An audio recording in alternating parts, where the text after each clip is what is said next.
China, a country of nearly 1 billion people, rich in both history and culture. High in the mountains of the Sichuan province, deep in its bamboo forest lies the Wolong Preserve, the last refuge for one of the most popular and endangered animals on Earth, the giant panda. No other animal shares the universal appeal of the giant panda. Regardless of language barriers or cultural differences, their distinctive black and white markings are instantly recognized, which is one of many reasons the Chinese people have made their national treasure a symbol of friendship. Because of dwindling numbers, the Chinese government no longer gives these precious animals as diplomatic gifts. Instead, they loan them to zoos throughout the world. Through the efforts of board president Ed Bursmark, the Toledo Zoo was fortunate enough to become the recipient of one of these much sought-after loans, thus becoming the first Midwestern zoo in the United States to exhibit these ambassadors of goodwill in nearly 30 years. During the next 30 minutes, we'll go behind the scenes and learn what an average day is like for the giant pandas at the Toledo Zoo.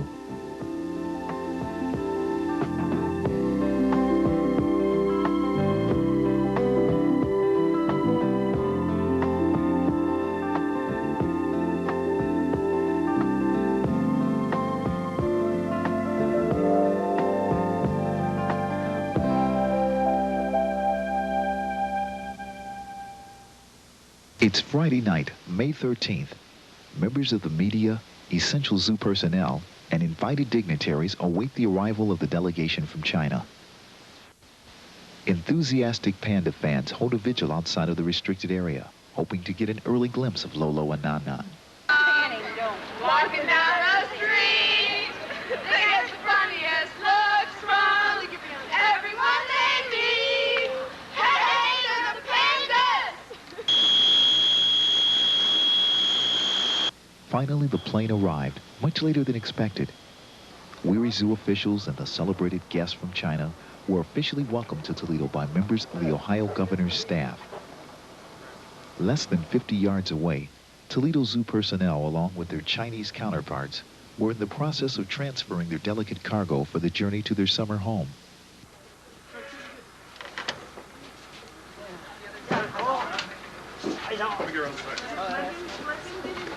Once loaded and secured for the trip to the zoo, the crowd on hand was given a preview of what thousands of people would see in the months ahead.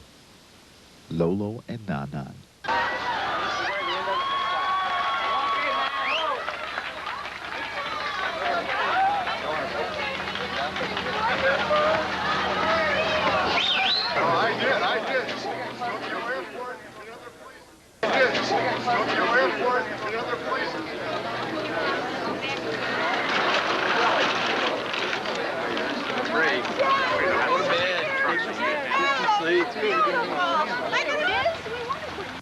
While most of Toledo slept, the pandas arrived at the Toledo Zoo under a police escort. From this point on, the media would not view Lolo and Nan again until the opening day ceremonies.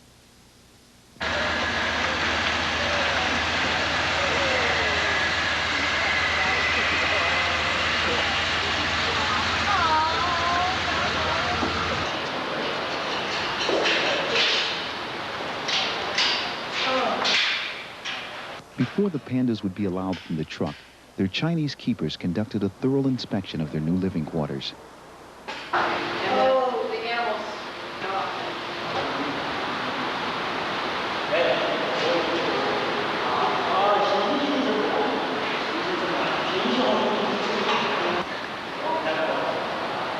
Satisfied, they removed the pandas from the truck and weighed them before releasing them in their new home.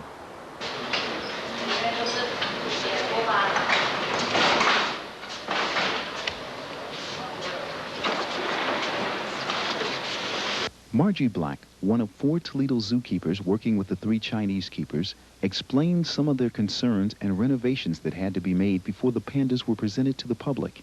One thing that they were really concerned about was the original way the tree guard was, it was just metal bars coming down, and they showed us how the panda would be able to just climb up 8 foot into this tree, and then grab hold of the metal, and then just scoot itself right over the tree guard, and then it would be up the tree.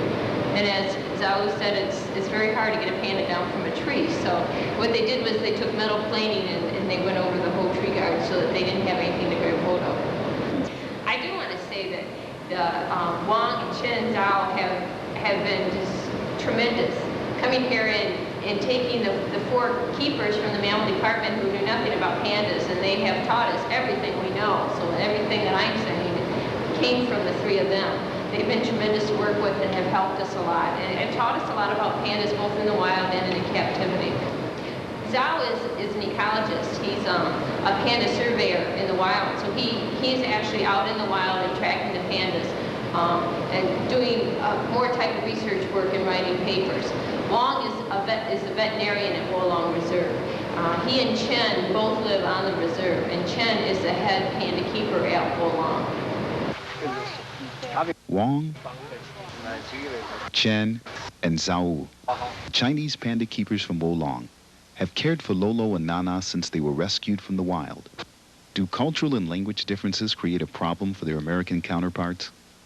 Panda keeper Bruce Clark responds. Mr. Chen doesn't speak very much English, and in fact that raises some interesting situations, because many times he and I will be working in the mornings without any of the 2 interpreter Chinese, and so we end up doing a lot of sign language and second-guessing each other, and it becomes confusing at times, but it becomes quite humorous at times also.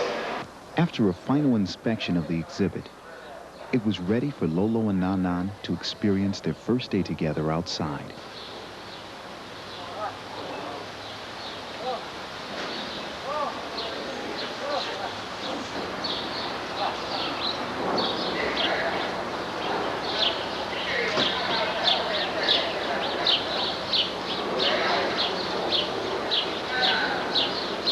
First, it would appear Lolo had second thoughts about his new accommodations.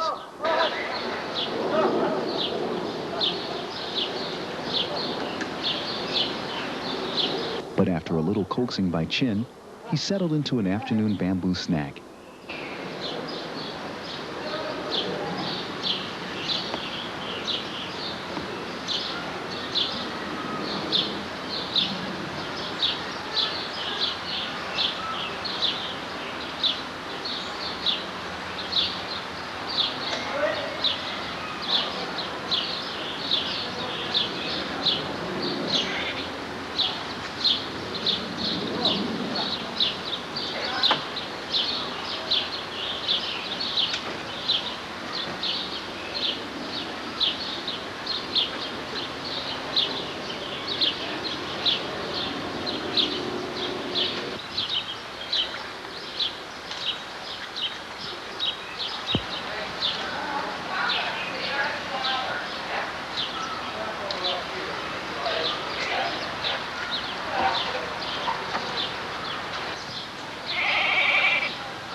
Nanan wasted little time going after the delicious bamboo treat.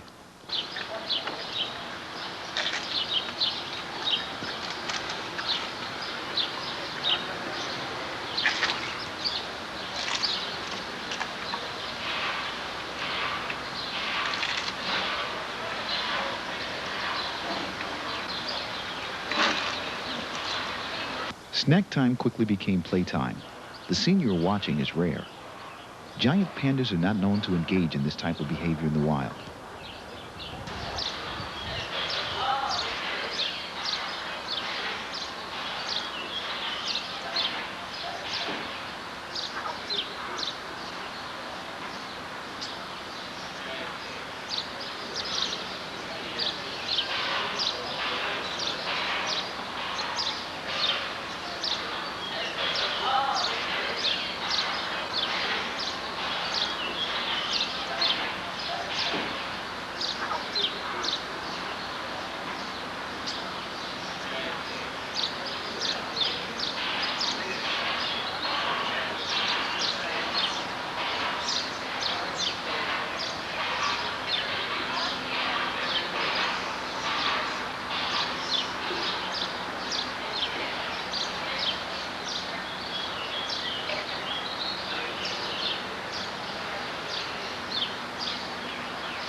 In the wild, the giant panda is an extremely solitary animal.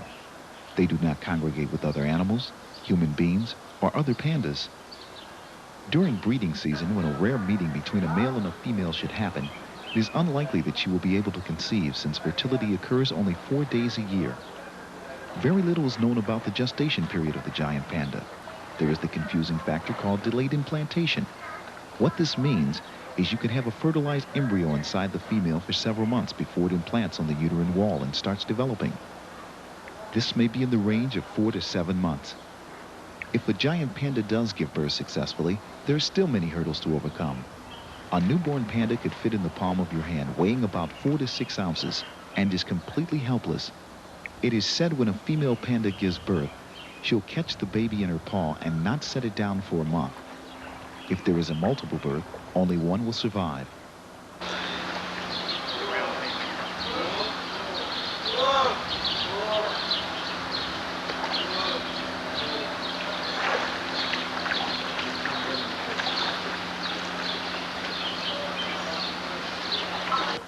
After attempting her own renovations of the exhibit, Nana declares the rest period officially over.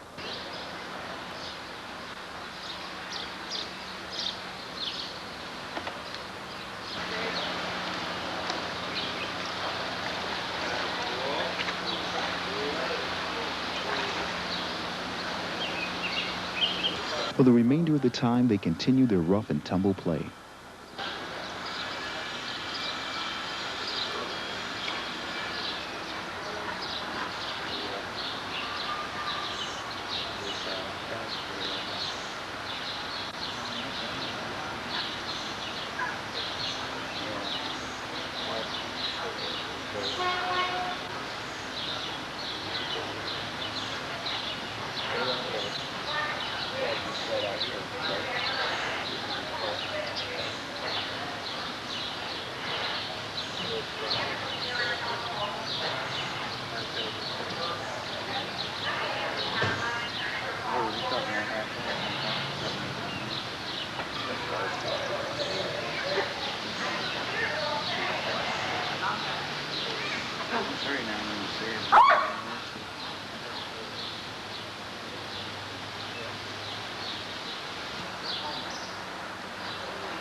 Returning to their inside holding quarters, Lolo and Nan Nan do what pandas do most: sleep for 12 to 14 hours.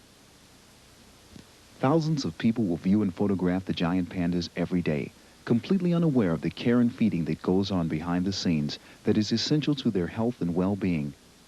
Margie Black explains a typical morning before the public arrives. First thing I do when I get in this building in the morning is, if I haven't worked it the day before, I read the daily reports to see what went on up until the time I was last in here, the day I was last in here. Every day we write down what we did with the pandas, when they were outside, their health, any unusual behavior, anything special that went on in the building. You have to do that first before you start your day. Next thing that happens is you go in and turn on the lights and talk to the pandas, see how they're responding to you. One sign if they aren't feeling well is if when you greet them, if they don't at least turn an ear around, they don't acknowledge that you're there in any way, then you know you've got something to watch for right away in the morning. We don't start cleaning the pandas until Wong and Chen get here, because they are the ones that really know these animals, and they're the ones that are going to be able to say whether everything looks normal or not. Our cameras follow panda keeper Steve Krieger and his Chinese counterparts on a routine cleaning session. Cleaning cannot begin until the animal is transferred from its cage. Though appearing docile in nature, a giant panda can be dangerous.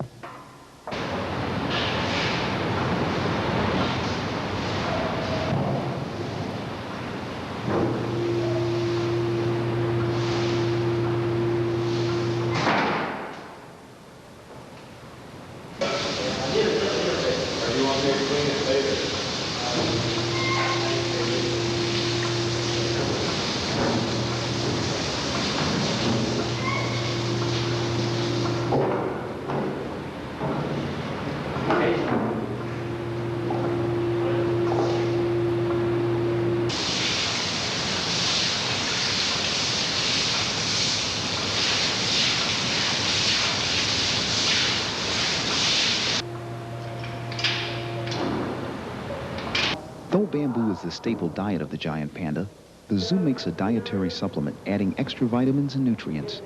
We get water boiling first thing in the morning to make the panda bread. The panda bread steams for over an hour, so you have to get the water boiling right away. So as you're doing your inside cleaning, the waters usually come to a boil, and so you make the panda bread. We measure out the dry ingredients. It's already been mixed up by Zhao, and the different, like 8 different ingredients. And so we just measure out, I think it's 1,500 grams of it, and then add the boiling water to it to make up the panda bread, form it into the balls with pushing the thumb in the middle so that it steams better, and then put it in the steamer. Then the panda bread has to steam for an hour. While the panda bread cooks, the keepers continue their cleaning chores in the outside exhibit.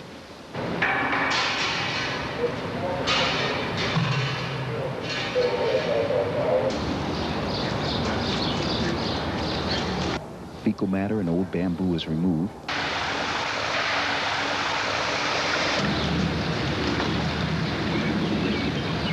The pond is filled with fresh water.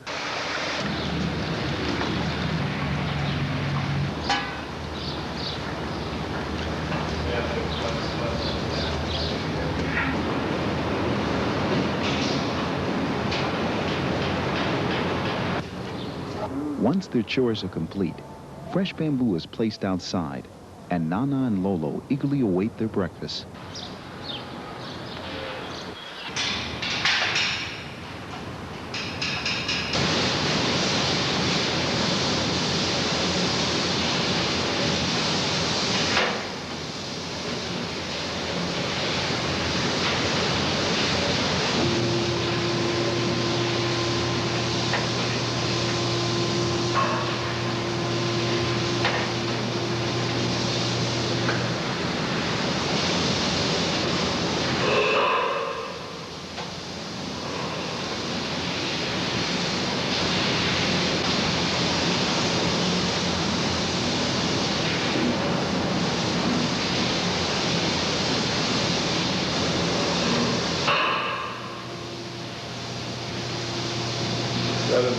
The second panda won't be allowed out until the first one begins eating.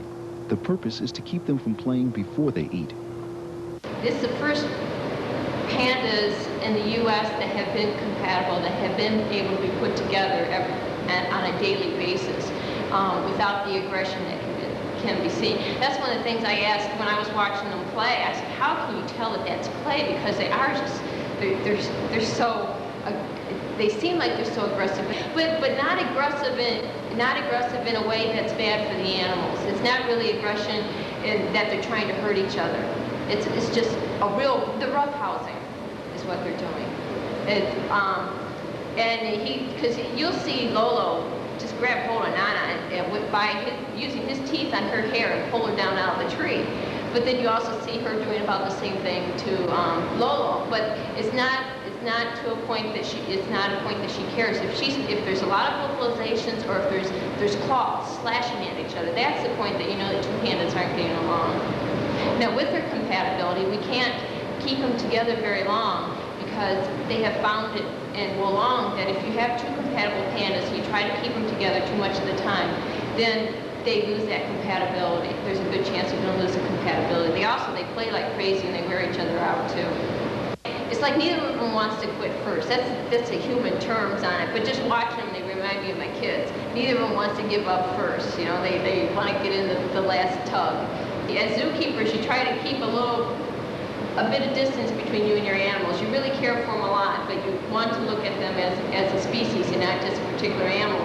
But those pandas, they look more like that they were designed after a toy. Then, of course, there's their eyes that appear so large because of their patches, and their ears are the shape of them is different than most animals here. So many of the things that they do are different than all the other animals. They look so much like bears, but yet their behavior is maybe much more primate-like, and we still have to treat these as a species, but it's just a little bit tougher to keep that space in between us, between the keeper and the animal.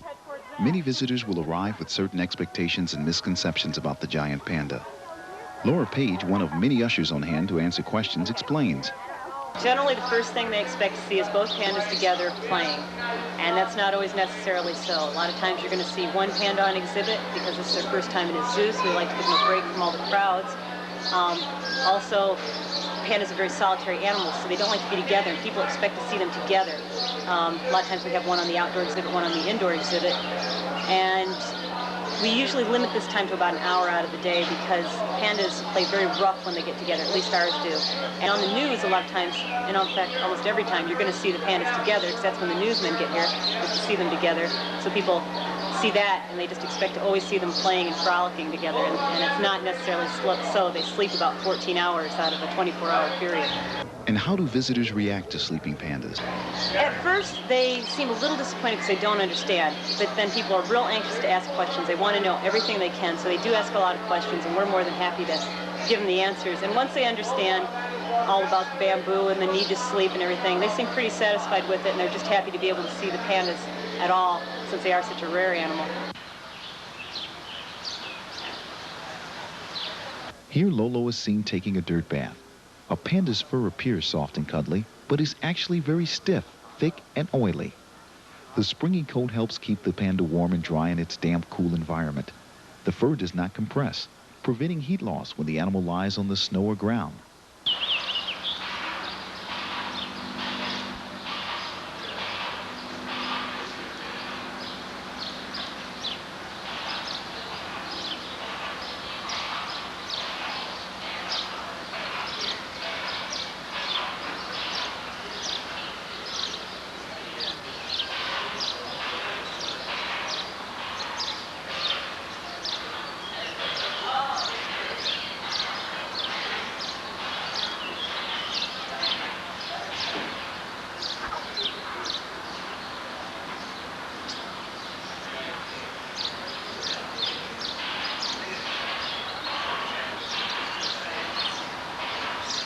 The panda mouth and jaws are among the most powerful in the animal kingdom. Though they appear to be gentle creatures when seen carrying their young in their jaws, they can close their mouth with tremendous force. Consider, a stalk of bamboo 1 inch in diameter would be very difficult to break with a sledgehammer. The giant panda can chew through it like it was celery. Diminishing food supplies also threaten the survival of the giant panda. 99% of their diet consists of bamboo. An adult panda can consume 20 to 40 pounds daily, nearly 10,000 pounds a year. Bamboo reproduces vegetatively, only producing flowers and seeds once in a lifetime, after which the entire species dies. An entire forest can die at once, leaving the pandas to starve. Lolo and Nana were rescued from such a starvation and lived on the Wolong Reserve until making the 9,000-mile journey to the Toledo Zoo. Bamboo is full of splinters, but the panda's throat is splinter-proof and their muscular stomach thick-walled. The giant panda is a carnivore and has no special chambers to help them digest the tough bamboo. Therefore, 50% of the bamboo passes through their systems undigested. This lack of nutrition is part of the reason they sleep for long periods of time. According to ancient Chinese folklore, the giant panda was once all white. Then one day a young girl came upon a panda being attacked by a leopard. When the girl tried to rescue the panda, the leopard fell upon her and killed her. The panda escaped but was filled with grief for the girl, and he summoned all the world's pandas to come to her funeral. The sorrowing pandas wore black armbands, and as they wept during the funeral, they rubbed their eyes with their armbands, hugged their bodies for consolation, and pressed their arms against their ears to muffle the cries of mourning. The color from the armbands dyed their fur, and ever afterward, pandas have had black eye patches, ears and legs, and a black band across their shoulders. Panda keeper Dave Ross.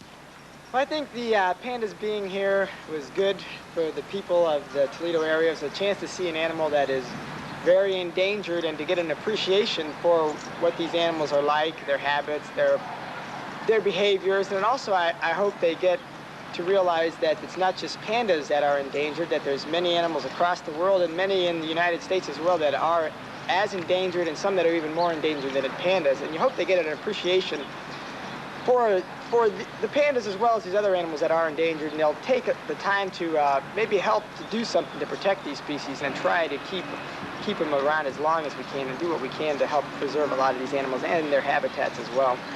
The people of China are doing many things to protect their national treasure. They've set aside areas of land as wild panda reserves. Their scientists are working with other scientists to learn more about this endangered animal. And through loans to zoos not only in the United States, but throughout the world, they hope to make everyone aware of the plight of the giant panda.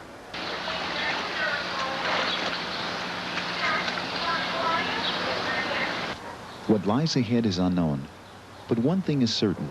Without our help, the remaining pandas in the wild could vanish in our lifetime.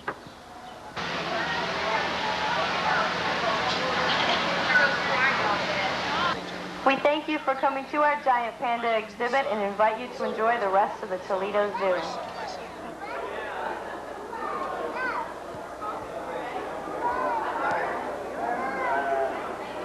at him, Mike. Come on, wait.